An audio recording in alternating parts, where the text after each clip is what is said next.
Greetings children. Welcome to my channel Inside Accountancy by Shakun. Today we'll be talking about Chapter 5 Admission of a Partner. The contents of this video are adjustments required at the time of admission of a partner, some typical transactions and their treatment at the time of admission of a partner, and examples based on them. So there are various adjustments which are required at the time when a new partner gets admitted into the firm. Whenever a new partner gets admitted, we also call it as reconstitution of the firm because there is a change in the profit sharing ratio between the partners. So at the time of admission of a partner, certain aspects have to be taken care of, such as determining the new ratio and sacrificing ratio, the treatment of goodwill, the treatment of various accumulated profits and reserves as well as losses, the revaluation of assets and reassessment of liabilities, and finally the adjustment of capital. We have talked about all these adjustments in my previous videos. So for more details, you can click on the I button. So there are certain typical transactions which must be understood very clearly because their treatment has to be understood in order to ensure that the question that we are solving gives us the correct answer and our balance sheet tallies. So certain transactions and their treatment at the time of admission of a partner. Now the first transaction is the value of furniture has to be brought up to 120% of its value, the book value of the furniture being 50,000. So now the value of furniture is to be brought up to 120%. That means that the value of furniture is to be increased by 20%. In other words, we can say that the value is increased by 20%. Now look at the working note.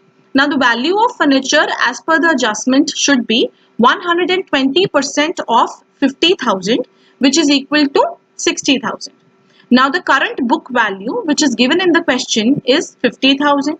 So the furniture worth 50 now is valued at 60. That means there is an increase in the value of 10,000. Now for this the journal entry would be, since there is an increase in the value of furniture account will be debited, and this increase in the value of furniture will be transferred to the credit side of revaluation account.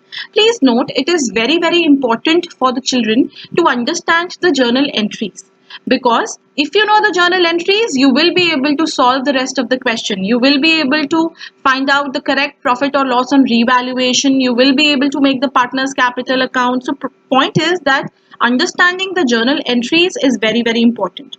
So if I look at this entry, furniture account DR2 revaluation, this entry will be posted to the credit side of revaluation account. Buy furniture will be 10,000.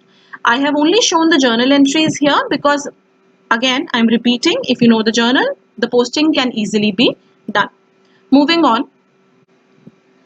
Stock is undervalued by 10% where the book value of stock is 18,000.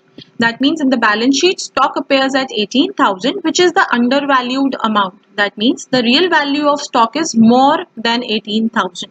Now this 10% is to be applied on that increased value which is not given to us in the question. So if we have to apply this rate to the current book value, we will have to make certain changes. So actual value of stock, if we want to calculate, that will be equal to 18,000. We can't apply the direct percentage here. So we want to calculate the capitalized value of the increased stock. So that will be equal to 18,000 into 100 upon 100 minus R. 100 minus rate, that is 100 by 90, which gives us 20,000. That means that the increased value of stock should be 20,000. So what is the value of increase? Obviously, since in the book value the amount was given as 18,000 and the increased value is 20, so that means the increase in the value of stock is 2,000. There is another way of calculating it, which I find a little easier, like the students find a little easier to understand actually. So we can calculate the increase in the value. How can we calculate? Now since this 10% cannot be calculated on 18,000, therefore we need to change our rate. So 18,000 into rate upon 100 minus rate. So we are going to calculate the increase, but this 10% is to be calculated on the increased value, that is 20,000, which is not given in the question. So if we want to calculate the increase in the value using 18,000, we will have to change our rate. So rate upon 100 minus rate. Why have we written minus here? Because in this 18,000, the increase is not included. Therefore, rate upon 100 minus rate, which gives us 2000. So the increase in the value of stock is 2000. Now, since this is an increase in the value of a stock, stock is an asset increases, means asset have a DR balance. Therefore, our entry will be stock account DR to revaluation account. So while posting, this entry will be posted on the credit side of revaluation account. Moving on, the next transaction is stock is overvalued by 10% and the book value is 22,000. Now in this transaction, it is said that the value of stock which is given in the books is overvalued, that is more. Actually, the value of stock is lesser than what is shown in the books. So how do we calculate? I'll directly first show you how do you calculate the decrease in the value. So decrease in the value is equal to 22,000 into 10 upon 110. How did this 10 upon 110 come? Rate upon 100 plus rate. Now why plus? Because in this 22,000 the increase is already there. So therefore 22,000 into rate upon 100 plus rate gives us 2,000, which is decrease in the value of stock. Again, if we want to calculate the actual value of stock, that can also be calculated by capitalizing it. 22,000 into 100 upon 110. So if we multiply by 10 upon 110, we'll get the decrease. And if we multiply by 100 upon 110, we'll get the actual value, which is 20,000. This is not 2,000, 20,000. So 20,000 minus 22,000, that means 2,000 is the decrease in the value.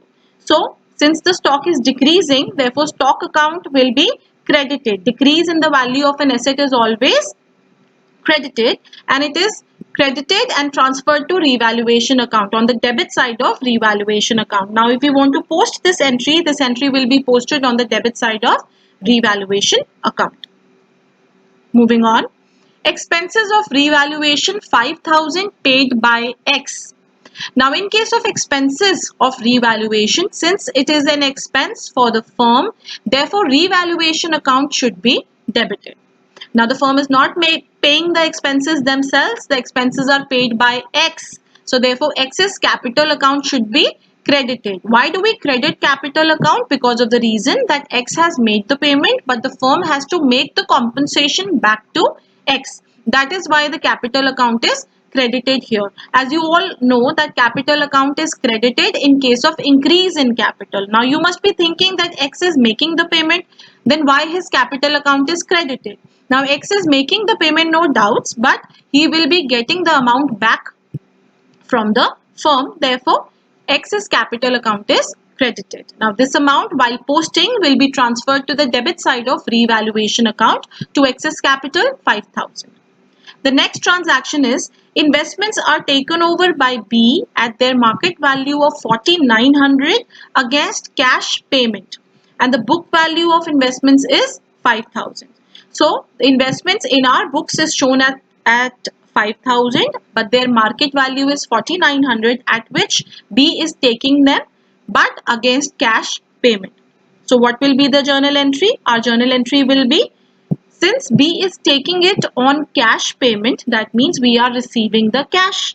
Therefore, cash account is debited with rupees 4,900.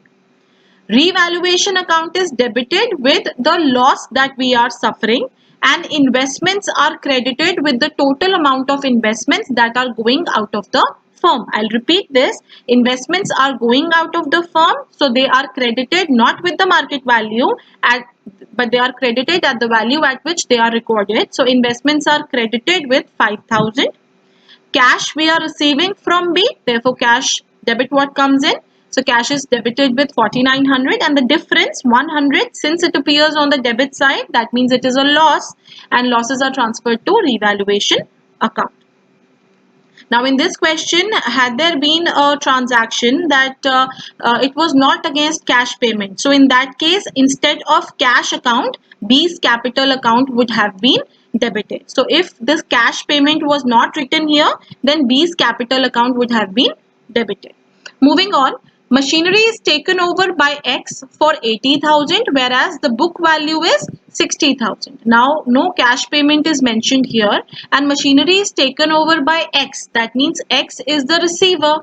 So being the receiver, X's capital account is debited with the amount at which he is taking the machinery, that is 80,000. Now machinery is going out of the firm and the book value of machinery is 60,000. So to machinery 60,000. Now whenever such a transaction happens, you can always see which side is greater and which side is shorter. Now the balancing figure is coming on the credit side. That means this is a gain. So again, which is transferred to revaluation account. So machinery worth 60 goes out of the firm, taken over by X at 80, and the 20,000 gain goes to revaluation account. How will we show it in the particular accounts? Now X's capital account will be debited with total 80,000 in the name of machinery and revaluation. So in X's capital account on the debit side, we'll write to machinery 60,000, to revaluation 20,000. Machinery account obviously we don't prepare. In the revaluation account, on the credit side, we will write by X's capital the amount of revaluation, that is 20,000. I hope the postings are clear to all of you, because this is something which is secondary, which you've learned in class 11th. So if you know the journal entry, I believe the postings should be clear. Moving on. The next transaction is out of the amount of insurance premium which was debited to P&L account. So insurance premium has already been debited to P&L account, but out of that 5,000 is to be carried forward to next year.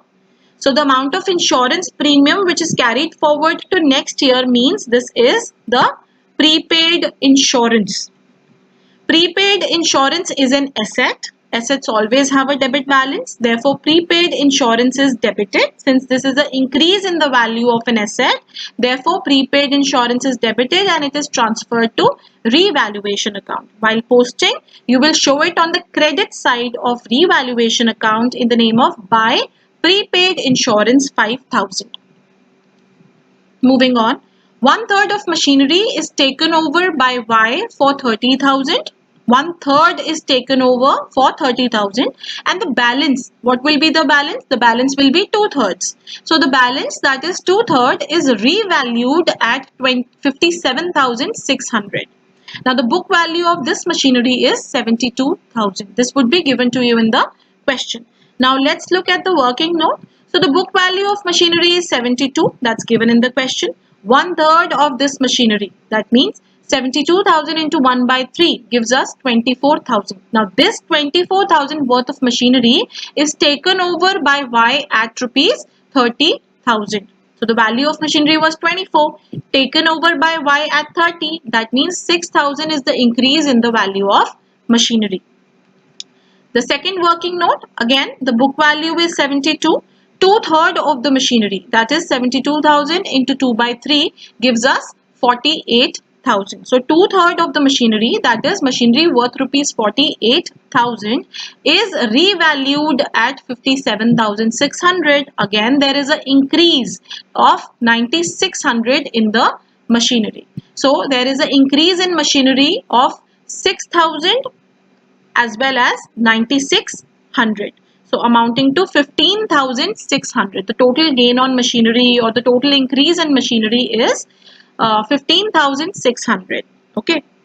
Now look at the journal entry. There will be two separate journal entries for the 1/3 part and the 2/3 part. For the 1/3 part, Y is taking over the machinery. He is the receiver. So Y's capital is debited with the amount at which he is taking the machinery. That is 30,000.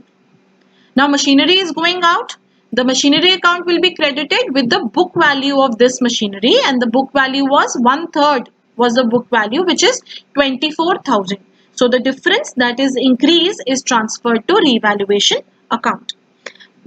Then moving on to the second entry, the machinery is revalued and there is an increase in the value of machinery. Machinery being increased will be debited and it will be transferred to revaluation account. Now if we look at the postings, Y capital account will be debited. On the debit side, you will write to machinery 24,000, to revaluation 6,000. In the revaluation account, since revaluation is credited in both the transactions, so on the credit side we will write by Y's capital 6,000 and by machinery 9,600. These will be the postings for this entry. Next transaction is a debtor whose dues of 14,000 written off as bad debts last year paid 1,000 in full settlement. Or if a transaction is given as no entry has been passed in respect of a debt of 1,000 recovered by A from a customer which was previously written off as bad in previous year, the amount is to be paid by A. So in both the transactions, it means that there were some bad debts written off earlier and now some amount has been received for settlement. So for this, the entries would be, we are receiving cash, so cash account will be debited with the amount of cash that we receive. These are not bad debts, these are bad debts recovered, which is the gain. So 2 bad debts recovered, 1,000. The next entry will be, we have to transfer these bad debts recovered to revaluation account. So bad debts recovered account DR to revaluation account 1,000. You could have also passed one entry for this, that is cash account DR to revaluation account. But I would always suggest that both these entries should be passed for better clarity. So what will be the effect of these transactions? In the balance sheet, the cash amount will increase by 1,000. And in the revaluation account, since it is being credited, it will be credited in the name of bad debts recovered 1,000. Now in this the second transaction, if the amount is not paid by A, then A's capital account will be debited. Since it is written that the amount is to be paid by A, it's written here, that's why I have debited cash account. But if this entry, this line was not written here, then we would have debited A's capital account and we would have posted the entry in capital account also. Moving on, a bill of 5,000 for electricity expenses was omitted to be accounted. So it's just an outstanding bill that has to be recorded in the books.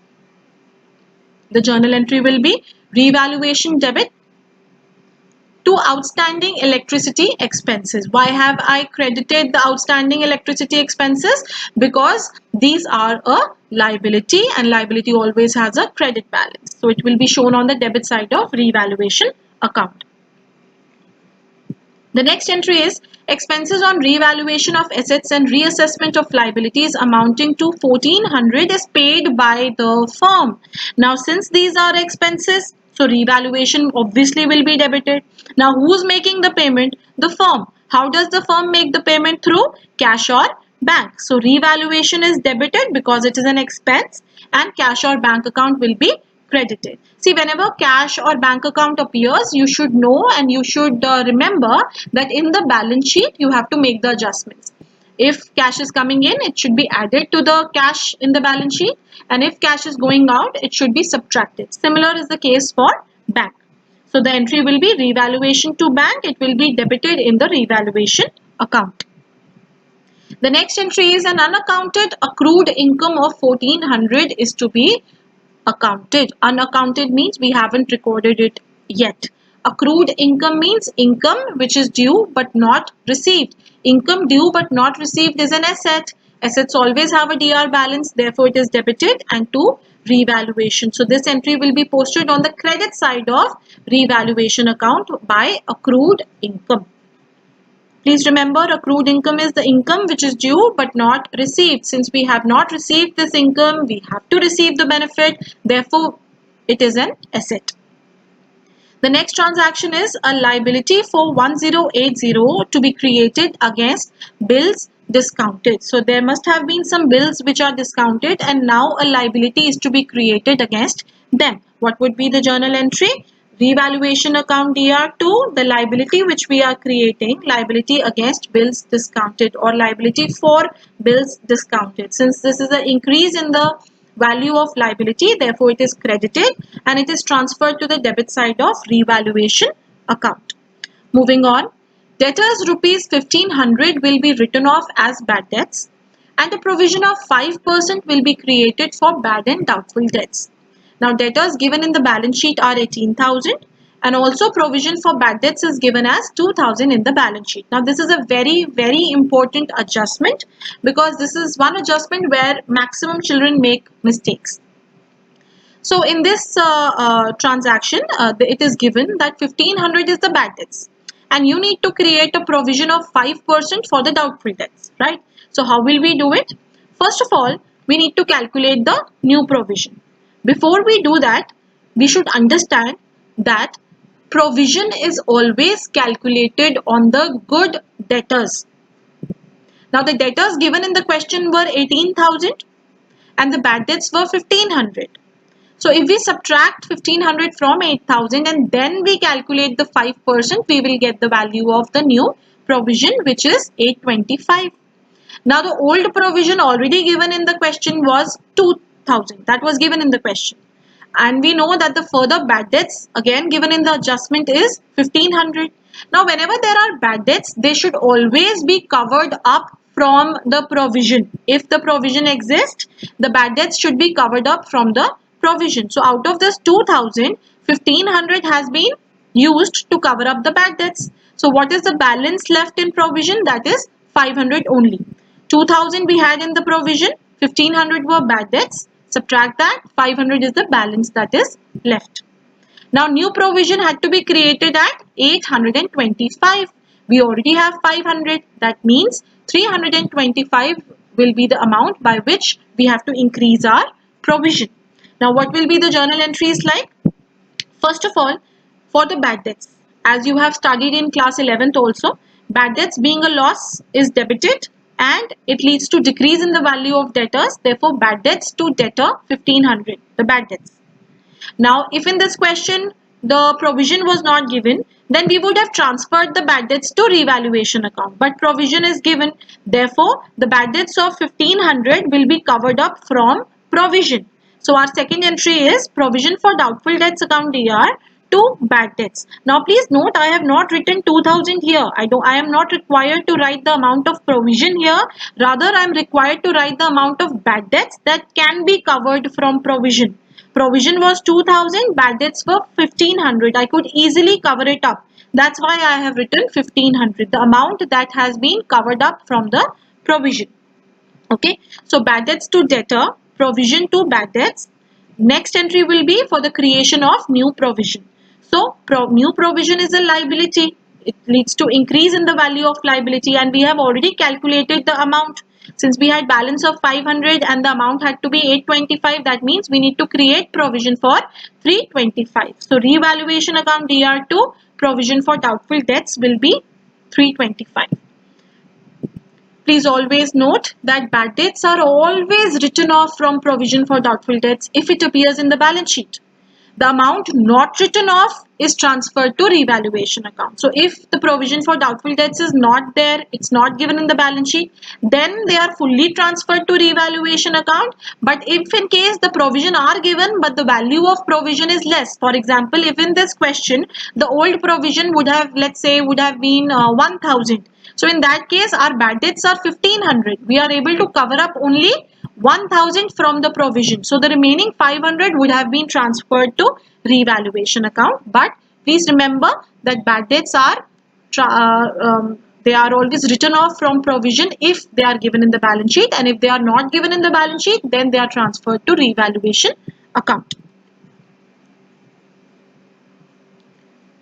Next entry is all debtors were considered good, and in the balance sheet the provision for bad debts is given as 2000.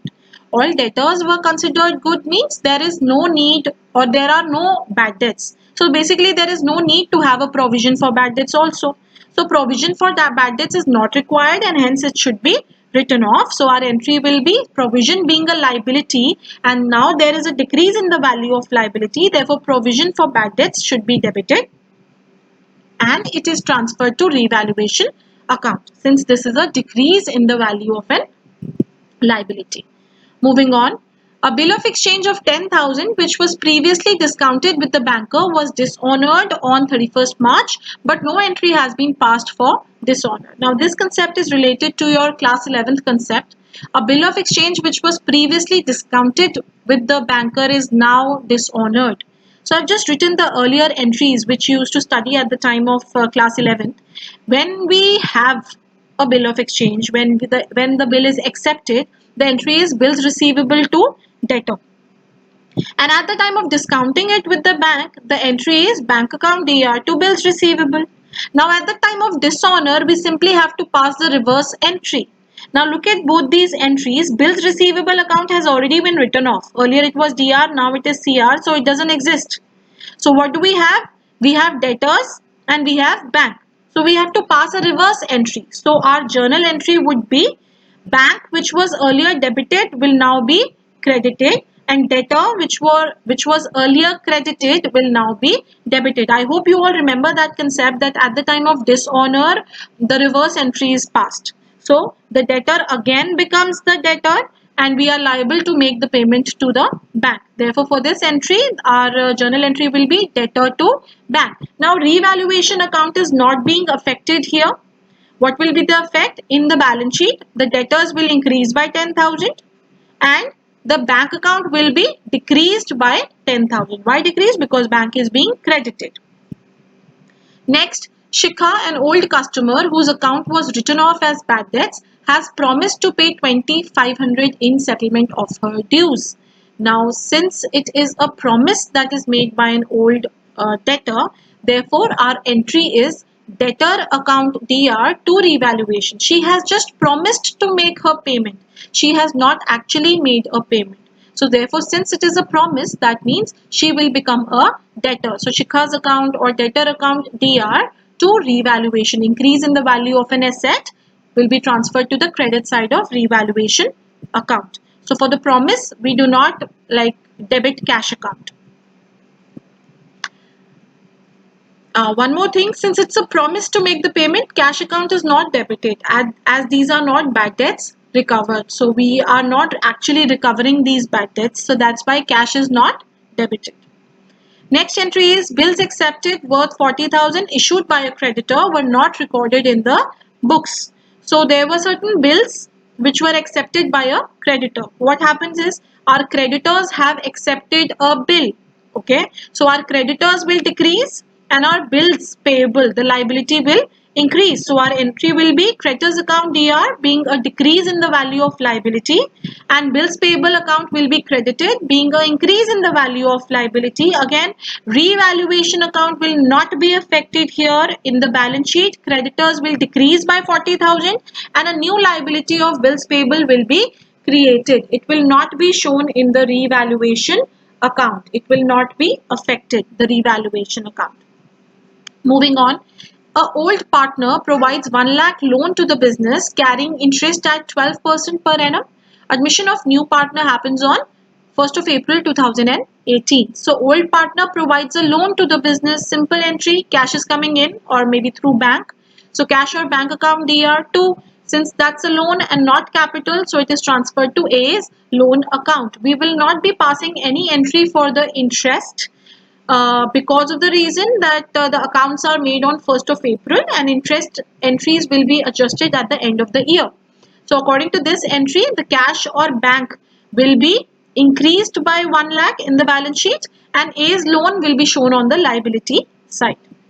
Next entry is expenses debited in the P&L includes a sum of 2,000 paid for B's personal expenses. So there are certain expenses which you must have debited in P&L, but they were B's personal expenses. B's personal expenses means the drawings made by B. So his capital should be debited. So therefore, instead of drawings account, we have transferred it to capital account. So B's capital account DR to revaluation account. It will be transferred to the credit side of revaluation account. Moving on, part of the stock which had been included at cost of 2,000 had been badly damaged in storage and could only expect to realize 400. So out of 2,000 which is included in our stock, that stock is going to realize only rupees 400. So what happens is there is a decrease in the value of stock by 1,600. Okay, the book value was 2,000 and you are realizing only 400. So that means 1,600 is the value of decrease. So since the asset is decreasing, it is credited and it is transferred to the debit side of revaluation account. Next, bank charges had been overlooked and amounted to 200 for the year. Now, bank charges is an expense. So, bank charges should be debited, and bank charges are directly deducted from our bank account. So, therefore, bank account should be credited. So, it will also not affect the revaluation account, and the bank account will be reduced by 200. These bank charges can be transferred to revaluation account. Actually, I have not written the entry here. So the next entry can be revaluation account DR to bank charges. Okay. So that would be the second entry. It will affect the revaluation account. It will be transferred to the debit side of revaluation account being an expense. Firm had to pay 5,000 to an employee injured in an accident. So now firm has to pay certain compensation to an employee for an accident. So obviously it's an expense. So revaluation account is debited, and obviously the cash or bank is going out. So therefore it is credited. So this will affect the debit side of revaluation account since it is an expense to be incurred or loss to be incurred by the firm. Old computer previously written off was sold for 2000 as scrap. So we are getting in cash of 2000, and there was an old computer which was written off. So the computer does not exist in our books. Therefore, directly instead of writing computer account, we have written revaluation account. Why have we written revaluation account? Because this old computer was previously written off. Okay, it does not exist in our books. Had it been there in our books, then we could have written here to computer, but it is written off completely, and now it is sold for scrap. So scrap is a kind of a gain that we are making. So cash or bank will be debited. That means in the balance sheet, the cash will increase by 2000, and this will be transferred to the credit side of revaluation account. Moving on. Depreciation on building 3000 had been omitted for the year. Easy one. Depreciation on building means decrease in the value of building. So therefore it is credited and it is transferred to revaluation account on the debit side.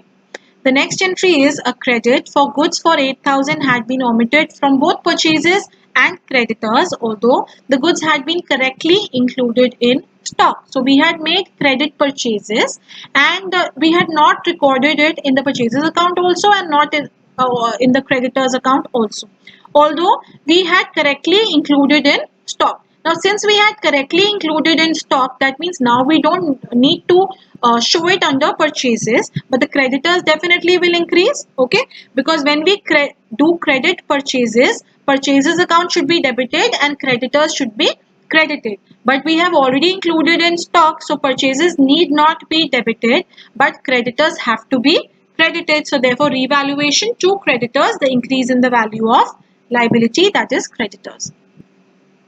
Again, goods have been included in stock, therefore purchase account will not be affected, although there will be an increase in liability in the creditors which has been transferred to revaluation account. Debtors are amounting to 30,000, out of which a debtor for 3,000 has become insolvent and had only 50 paisa in a rupee will be recovered from him. So there was a debtor of 30,000, he became insolvent. Sorry, the total debtors were 30,000, out of which a debtor of 3,000 became insolvent and could give us only 50% amount. So what will be the entry? Like we used to do in class 11th, cash account DR, bad debts account DR, two debtors. Cash will be debited with the amount that we have received. Bad debts will be debited with the amount of loss that we are suffering. Two debtors, total 3,000. And these bad debts will be transferred to the debit side of revaluation account. So revaluation to bad debts 1,500. Since no provision is given, so the bad debts are directly transferred to revaluation account. Rupees 15,000 paid by R as premium to us to be credited to the loan account of P and Q. Okay, so R is a new partner and he gets 15,000 as premium for goodwill, which should be transferred to the loan accounts. So simple entry as you used to pass in case of goodwill. Cash to PFG, PFG to sacrificing partners capital account. This was our entry, but it is specifically written that it has to be transferred to the loan accounts. So therefore, instead of P's capital and Q's capital, we have written P's loan and Q's loan account. For more information regarding treatment of goodwill, you can click on the I button and see the other videos on the same topic. 25% of general reserve is to remain as provision for doubtful debts. So out of the general reserve, 25% has to be transferred to provision. So therefore, general reserve is written off full value and provision is created a liability. Therefore, it is credited with 25% of the general reserve, and the remaining 75% out of the general reserve is distributed between the partners in their old ratio. The next entry is a partner is to pay off the bank loan of 10,000. Now bank loan is a liability. Liability is reducing. Therefore bank loan should be debited with 10,000, and who is paying it? The partner. Therefore the appropriate partner's capital account will be credited. So bank loan being a liability is debited, and partner, since he is paying and ultimately will be compensated, therefore partner's capital will be credited. It will not affect the revaluation account, but it will only affect the partner's capital account. Okay, so these are certain transactions which actually mean the same. The book value of land and building is 4 lakh.